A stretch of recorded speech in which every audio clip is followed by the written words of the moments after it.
Sa ngalan ng Ama, ng Anak at ng Espiritu Santo. Amen. Sumainyo ang Panginoon. At sumaiyo rin. Mga kapatid, ngayong araw ay ating ginugunita si San Pedro Crisologo, isang obispo at pantas ng ating inang simbahan. Sa pasimula po ng ating pagdiriwan ng banal na misa, upang tayo maging marapat makibahagi, aminin natin ang ating mga kasalanan. Inaamin ko sa makapangyarihang Diyos at sa inyo mga kapatid, na lubha akong nagkasala sa isip, sa salita at sa gawa, at sa aking pagkukulang. Kaya isinasamo ko sa mahal na Birheng Maria, sa lahat ng mga anghel at mga banal, at sa inyo mga kapatid na ako'y panalangin sa Panginoong ating Diyos. Kawan tayo na makapangyarihang Diyos, patawarin tayo sa ating mga kasalanan at patnubayan tayo hanggang sa buhay na walang hanggan. Amen. Amen.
Manalangin tayo. Ama naming makapangyarihan, ginawa mo maging dakilang tagapagbalita tungkol sa iyong nagkatawang taong salita, ang mismong si San Pedro Crisologo. Bilang tugon sa kanyang pagdalangin, masaliksik nawa namin sa aming kalooban ang mga ipaiwating ng inyong pagliligtas at ito'y matapat nawa naming mailahad sa aming ginaganap sa pamamagitan ni Jesus, kasama ng Espiritu Santo, magpa sa walang hanggan. Amen. Amen.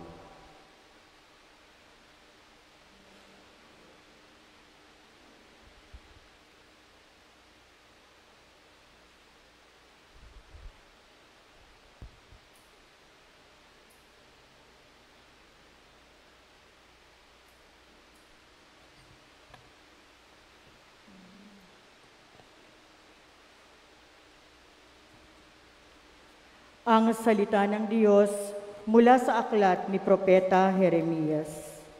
Noong mga araw na iyon, sinabi ng mga saserdote at mga propeta sa mga pinuno at sa buong bayan, dapat patayin ang taong ito pagkat nagpahayag siya laban sa lungsod, gaya ng narinig ninyo.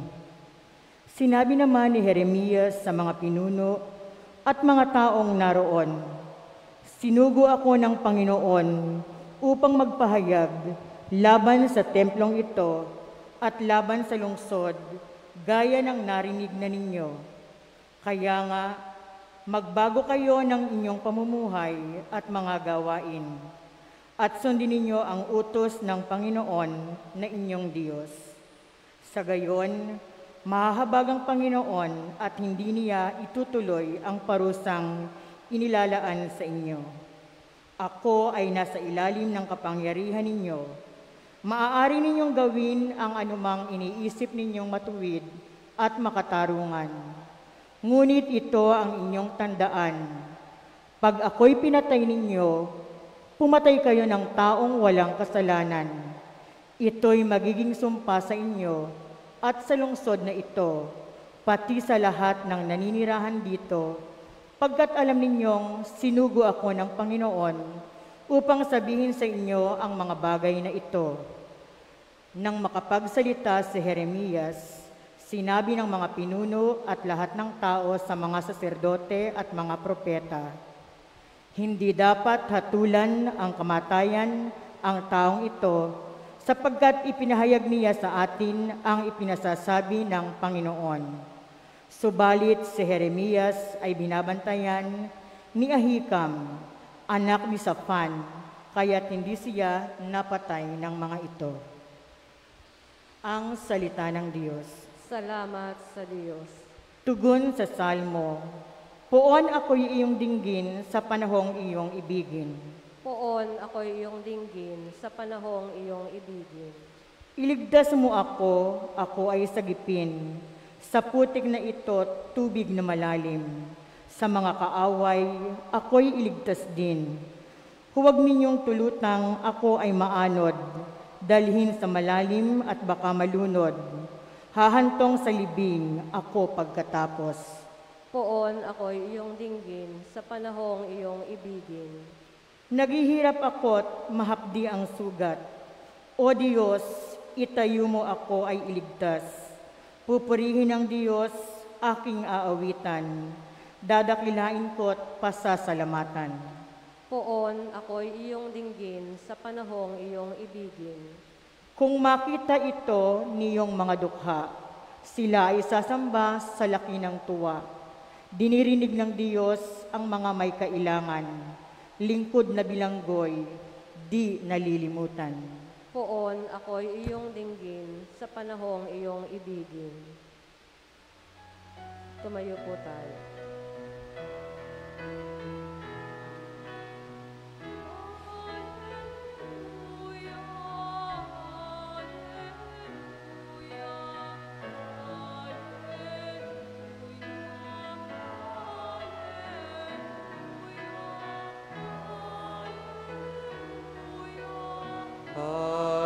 Alleluia, alleluia, alleluia.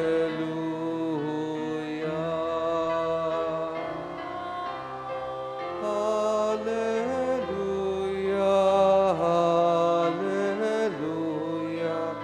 alleluia, alleluia, alleluia, alleluia,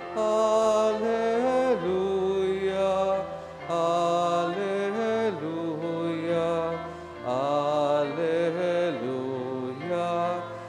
alleluia.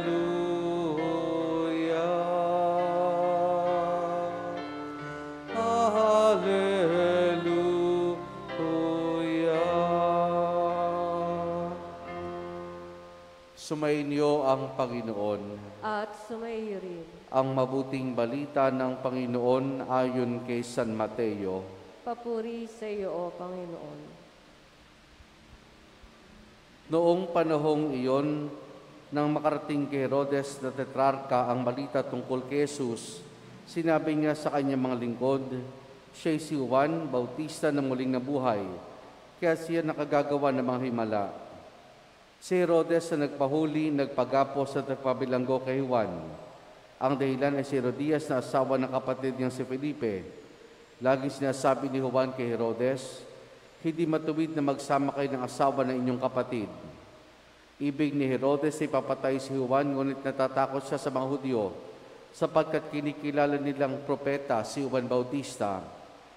Nang dumating ang kaarawan ni Herodes, sumayaw sa harapan ng mga panauhin ng anak ni Herodias. Labis na nasiyahan si Herodes, kaya't isinumpa niyang ibibigay sa dalagang anumang hingin nito.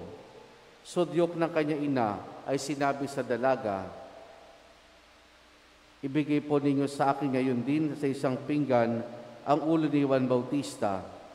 Nalungkot ang hari, ngunit dahil sa kanyang pangakong narinig ng mga panauhin, iniutos siyang ibigay iyon sa dalaga.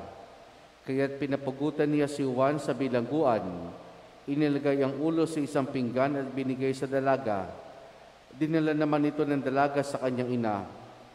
Dumating ang mga alagad ni Juan, kinuha ang kanyang bangkay at inilibing. Pagkatapos, ibinalita nila ito kay Jesus. Ang mabuting balita ng Panginoon.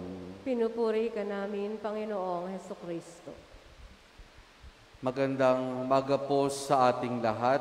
Magandang umaga po naman. Sa ating pong pagdiriwan ng banal na misa sa umagang ito, ano-ano yung nag-uugnay sa ating mga pinagdiriwang? Ang kanilang kakayanan, paggamit sa tama ng kakayahang makapagsalita. Si San Pedro Crisologo po, mula sa Italia, ang katawagan sa kanyang Crisologos, ang ibig sabihin po nito ay golden tongue. Bakit po siya tinaguri ang golden tongue? Una, dahil sa kanyang kakayanang magpahayag ng mabuting balita at gayon din sa pagbibigay ng mga pagninilay tungkol sa buhay ng simbahan, gayon din tungkol sa buhay ng ating Panginoon. Pinipili niya na maging maikli ang kanyang mga pagninilay sa kadila ng ayaw niyang mawalang interes ang mga nakikinig sa kaniya. Nung siya po ay maupo bilang isang obispo ng Diocese ng Ravenna, nakita niya ang mga kamalian. Nakita niya ang korupsyon sa loob ng simbahan, kaya ito unti-unti niyang tinama, unti-unti niyang pinaalalahanan ang mga bumubuo, lalo tigit ang mga namumuno sa simbahan tungkol sa kamaliang nangyayari sa simbahan nung panahong iyon. At yung panahon nung 450 AD. Hindi siya natakot na baka mawala ang kanyang popularidad o hindi pakinggan na kanyang tinig. Sa halip ay patuloy niya itong ginawa upang sa gayon ay maitama at madala niya sa tamang direksyon ang buong simbahan sa kanyang diocese sa Ravenna. Sa ating pong unang pagbasa mula sa Aklat ni Jeremias, ngayong pong linggoy mula po sa Aklat ni Jeremias, ang ating napakinggan. Si Jeremias, kadalasan tawag po sa kanya ay prophet of doom. Hindi sa kadahilanang, ang kanyang pananalita madalas ay tungkol sa pagkawasak. Bagamat ito tungkol sa pagkawasak, ito'y babala ni Jeremias sa mga taga-Israel sa maling pamamaraan ng kanilang pamumuhay. Kumbaga, hindi siya naging unpopular si Jeremias noong panahon iyon. Sa katunayan, maraming nagbabantas sa kanyang buhay. Katulad na lamang ng ating napakinggan sa ating unang pagbasa, kung saan ay tilabagang nasa isang trial court siya. Sapagkat mayroong mga nagnanais ipapatay siya, dahil nga noong panahon iyon, mayroong mga tinatawag na professional prophets. At sinasabi ng mga professional prophets, prosperity ang naghihintay sa bayan ng Israel. Pero itong sinasabi ni Propeta Jeremias na hindi prosperity, kundi paghukom ng Diyos ang kanilang mararanasan kapag sila ay hindi nagbago na kanilang buhay at nagbalik loob sa Diyos.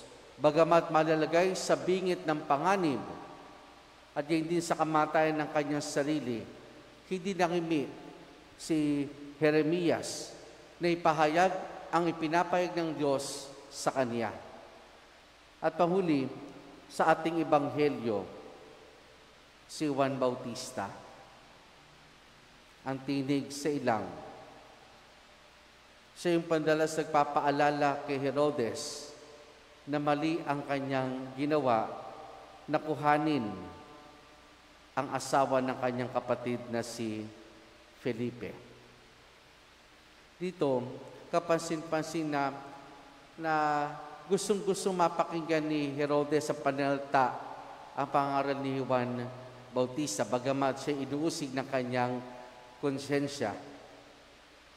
Si Juan Bautista, bukod sa naging tagapaghanda ng darating ng Panginoon, ay naging parang konsyensya para sa higit na nakararami. Sapagkat dito ipinahayag din niya ang kinakailangan ng mga tao na sa pagdating ng Mesiyas, kinakailangan nilang magbago, magsisi na kanilang mga kasalanan at magbalik loob sa Diyos. Si San Pedro Crisologo, si Jeremias, si San Juan Bautista nating patron, lahat sila naging instrumento ng Diyos upang ipahayag ang kanyang kabutihan at hindi ko na kailangang magsalita tungkol sa katotohanan, ay ginawa nila ito, bagamat maaring ito ay maging banta sa kanilang buhay. At hindi lang maging banta, kundi ito maging daan ng kanilang sariling kamatayan. Mga kapatid, sa biyaya ng binyag, lahat tayo pinagkalooban ng Diyos sa makibahagi sa kanyang misyon bilang mga propeta, bilang mga tagapagpahayag, bilang mga mouthpiece ng Diyos. Kaya ito isang pagkakataon para suriin natin ang ating mga sarili. Paano ba natin ginagamit ang kailangan nating magsalita? Saan natin ginagamit ito? Tayo ba'y nagsasalita tungkol sa katotohanan o madalas may pagkakataon ay nagsisinungaling ang bawat isa sa atin? Tayo ba'y may mga pagkakataon na kapag sasalita ng masasakit sa ating kapwa o ang mga salita natin ay nakapagbibigay inspirasyon, nakapagbibigay galak sa ating kapwa? Ang mga salita ba natin ay tungkol sa Diyos o tungkol sa makamundong mga bagay na madalas sa inararanasan ng bawat isa sa atin? Unconsciously, di natin masyadong pinapansin ang pamamaraan ng ating pananalita, ang nilalaman ng ating mga pananalita. Pero tandaan natin, mga kapatid, bilang mga Kristiyano, lahat tayo nakikibahagi bilang mga propeta ng ating Panginoon, bilang tagapagpahayag ng kabutiang loob, kagandahang loob ng Diyos. Naway gabayan tayo parati ng ating Panginoon sa nilalaman ng ating pananalita, pamamaraan ng ating pananalita, at hindi tayo maging tagapagpahayag ng katotohanan. Amen.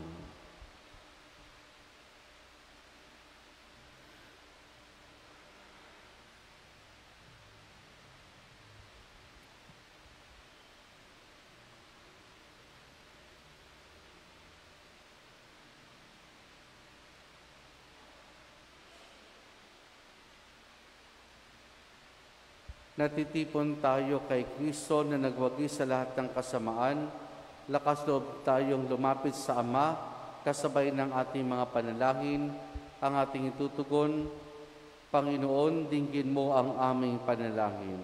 Panginoon, dinggin mo ang aming panalangin.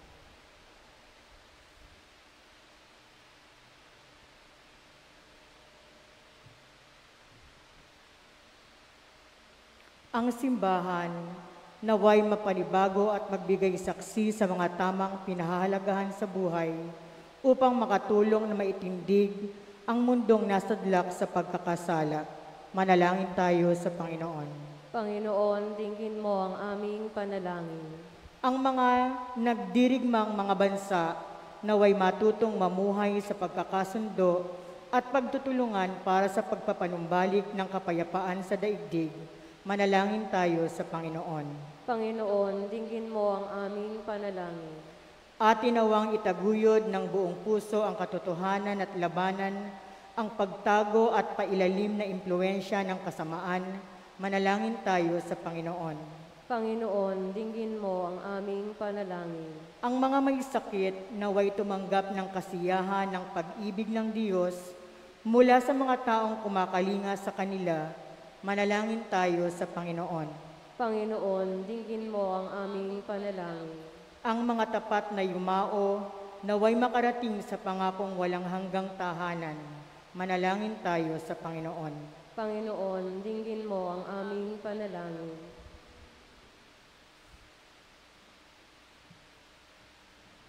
Sama rin natin sa ating pananalangin sa misang ito, ang pasasalamat ni Lydia de Guia. Patuloy nating dalangin ang natatayang kahilingan ni Carmen Manghas, Rachel Tubana, Joey Garcia, Romualdo Manghas Jr. Para sa nagdiriwan ng kanyang kaarawan, si Regina Bernardo. Para sa pagbuti ng kalusugan ni Maria Cristina Laderas Mangginaw. At para sa kapayapaan ng kaluluwa ni Gilberto, Orlando, Angel, Lourdes, Emilio II, Soledad, Danilo, Rio, Magdalena, Rodelio, Roberto, Rolando, Carmen, Julian, Constancio, Paning, John Benedict, Magellan, Ben, Bernardo, Norma, Fronela, at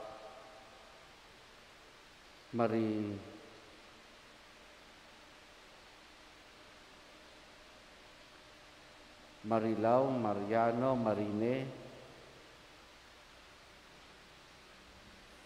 Ating ngayon dilangin sa Diyos, iba pa nating tensyon at panalangin.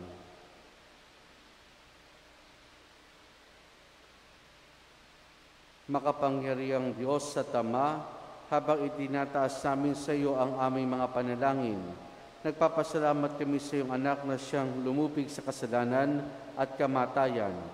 Siya na nabubuhay at naghahari, kasama mo at ng Espiritu Santo, magpa sa walang hanggan. Amen. Amen.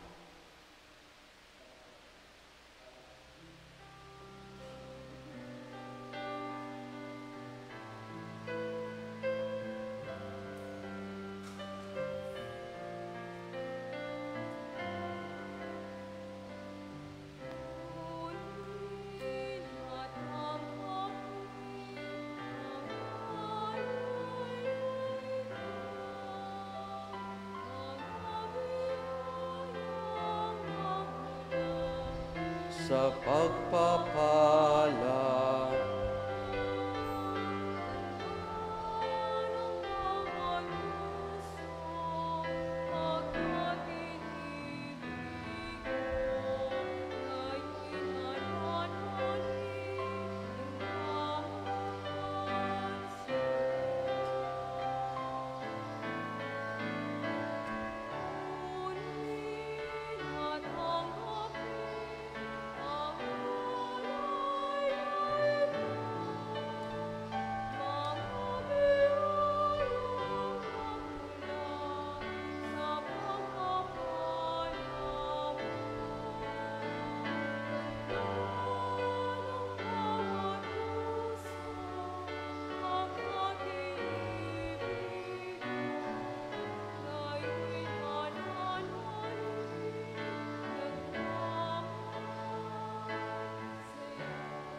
manalangin kayo mga kapatid upang ang paghahain natin ay kalugdan ng Diyos Amang makapangyarihan.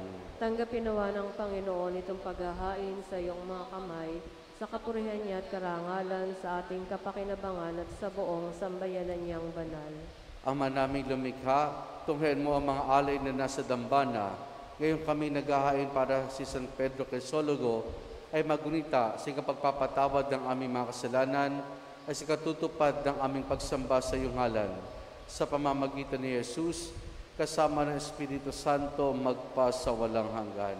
Amen. Sumainyo ang Panginoon. At sumaiyo rin. Taas sa Diyos sa inyong puso at diwa. Tinaas namin sa Panginoon. Pasalamatan natin ang Panginoong ating Diyos. Marapat na siya'y pasalamatan. Ama naming makapangyarihan, tunay nga marapat na ikaw ay aming pasalamatan sa pamamagitan ni Jesus na aming Panginoon.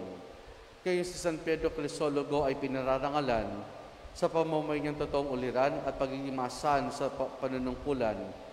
Kaya si Jesus na maasan sa katapatan ay niyahayag sa pangasiwa sa sambayanan. Ang malasakit ng mula ng tagapangasiwa noon ay nagpapatuloy magpahanggang ngayon. Sa mga panalangin kanilang iniukol, kaysa ng sambayan ng buong dito ay nagtitipon. Kaya kaisa ng mga anghel, nagsisiawit ng papuri sa nang walang humpay sa kalangitan, kami nagbubunyi sa iyong kadakilaan.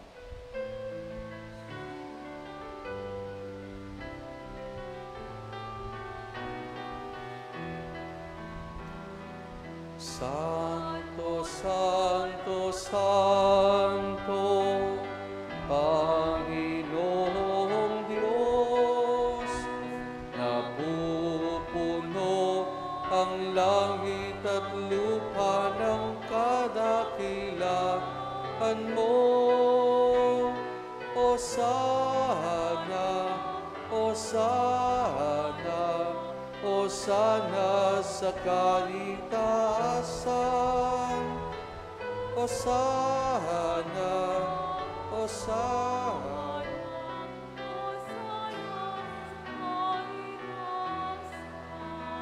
Pinagpala ang naparirito sa ngalan ng Panginoon. Hosana, Hosana, Hosana sa kalitasan. Hosana, Hosana, Hosana sa kalitasan.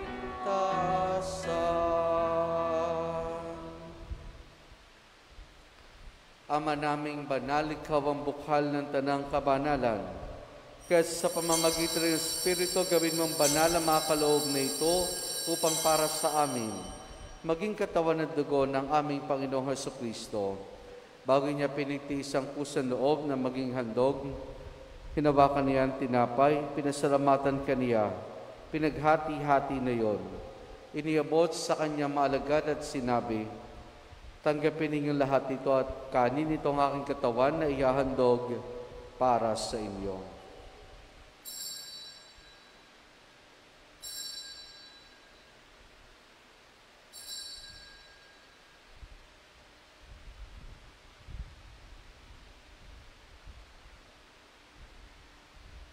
Ngayon din naman nang matapos ang hapunan, hinawakan niya ang kalis. Muli kanyang pinasalamatan. Iniabot niya ang kalis sa kanyang maalagad at sinabi, tanggapin ninyong lahat ito at inumin itong kalis ng aking dugo, ng bago't wala hanggang tipan. Ang aking dugo na ibubuhos para sa inyo, para sa lahat, sa kapagpapatawad ng mga kasalanan. Gawin ninyo ito sa pag-alaala sa akin.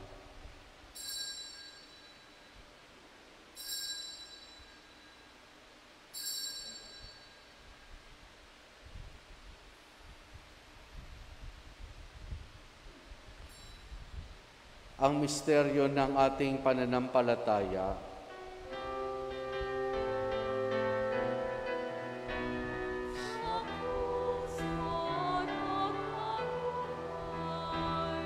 Kami tinubuhos mong tunay, Poong Jesus, naming mahal, niligtas mo kaming tanan. Poong Jesus, naming mahal, ngayon at magpakailanman.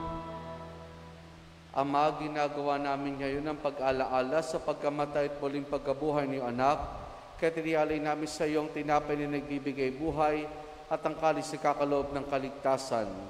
Kami nagpapasalamat dahil kami minarapat at tumayo sa harap mo para maglingkod sa iyo. Isinasamo namin kaming magsasalo-salo sa katawan at dugo ni Kristo ay mabuklod sa pagkakaisa sa pamamagitan ng Espiritu Santo. Ama, lingapin mo simbahan laganap sa buong daigdig. Puspusin mo kami sa pag-ibig kaya sa ni Francisco naming Papa at Ideris sa aming Obispo at ng Tanang Kaparian. Alalahanin mo rin mga kapatid naming nahimlay na may pag-asang sila muling mabubuhay, gayon din ang lahat ng mga pumanaw at mga kaluluwa sa purgatorio. Kaawan mo sila at patuloyin sa iyong kaliwanagan. Kaawaan mo at paging dapati kami lahat na makasalo sa iyong buhay na walang wakas. Kaisa ng mahal na Birheng Maria na Ina ng Diyos, ang kanyang kabiyak ng puso, si San Jose, kaisa ng mga apostol, si San Juan Bautista, San Pedro Crisologo, at ang lahat ng mga banal na namuhay dito sa daigdig ng kalugod-lugod sa iyo, may pagdiwanawa namin ang pagpupuri sa kararangal mo sa pamamagitan ng iyong anak na aming Panginoong Heso Kristo. Sa pamamagitan ni Kristo, kasama niya at sa Kanya, ang lahat ng parangal papuri sa iyo, Diyos Ama makapangyarihan, kasama ng Espiritu Santo, magpa sa walang hanggan.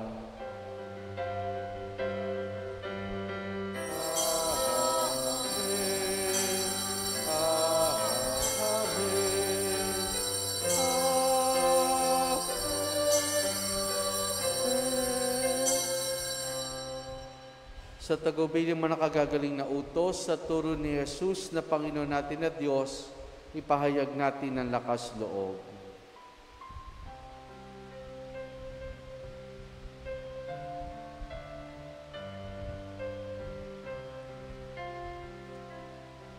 Ama namin, sumasalangit ka, sambahin ang ngalan mo, mapasamin ang kaharian mo, sundin ang loob mo dito sa lupa para nang sa langit. Bigyan mo kami ngayon ng kakanin sa araw-araw at patawarin mo kami sa aming mga sala para ng pagpapatawad namin sa nagkakasala sa amin, at huwag mo kaming ipahintulot sa tukso, at iadya mo kami sa lahat ng sama.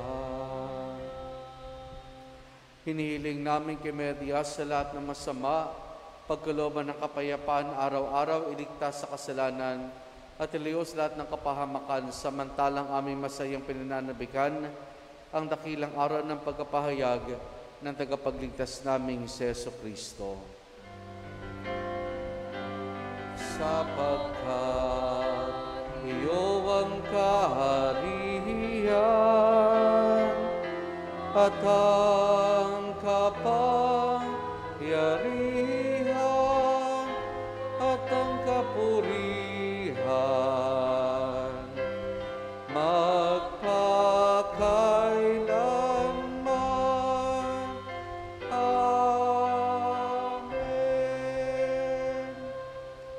Panginoong Jesucristo, sinabi mo sa mga apostol, kapayapaan iniwan ko sa inyo, ang aking kapayapaan ibinibigay ko sa inyo. Tunghayan mong aming pananampalataya at wag ang aming mga pagkakasala.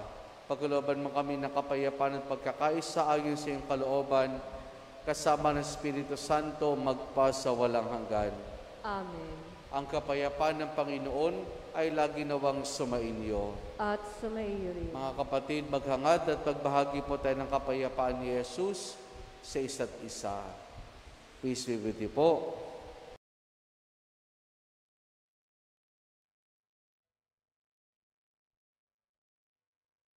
Kordero ng Diyos na nag-aalis ng mga kasalanan ng sanlibutan, maawa ka sa amin. Kordero ng Diyos na nag-aalis ng mga kasalanan ng sanlibutan, maawa ka sa amin. Kordero ng Diyos na nag-aalis ng mga kasalanan ng sanlibutan, ipagkaloob mo sa amin ang kapayapaan. Narito si Jesus, ang kordero ng Diyos. Siya nag-aalis sa mga kasalanan ng sanlibutan. Mapalad ang mga inaaniya niya makiisa sa kanyang banal na piging. Panginoon, hindi ako karapat-dapat na magpatuloy sa iyo, ngunit sa isang salita mo lamang ay gagaling na ako.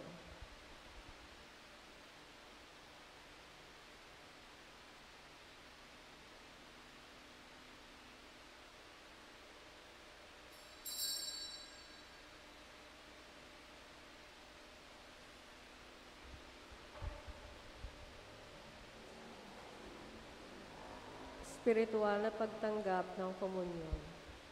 Panginoong Jesus, ako ay naniniwala na ikaw ay nasa kabanal-banalang sakramento. Iniibig kita ng higit sa lahat at minimithi kong tanggapin ka sa aking kaluluwa. Sapagkat sa mga sandaling ito'y hindi kita matatanggap sa sakramento, tumuloy ka sa Espiritu sa aking puso. Niyayakap kita na para bagang naririto ka na, at iniaalay ko ng buong buo ang aking sarili sa iyo. Huwag mo pong hayaang mawalay ako sa iyo. Amen.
Manalangin tayo.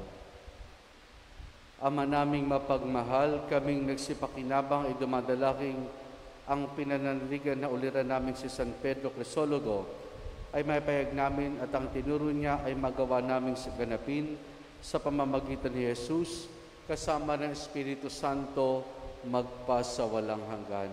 Amen. Sumainyo ang Panginoon At sumaiyo rin. at pagpalain tayong lahat ng mabutit mapagmahal ni Diyos Ama, Anak at Espiritu Santo. Amen. Naialay na natin ang pagdiriwan ng banal na misa. Pumayo tayo, taglay ang kapayapaan at pag-ibig ng Panginoon. Salamat sa Diyos. Purihin po natin ang ating Panginoon.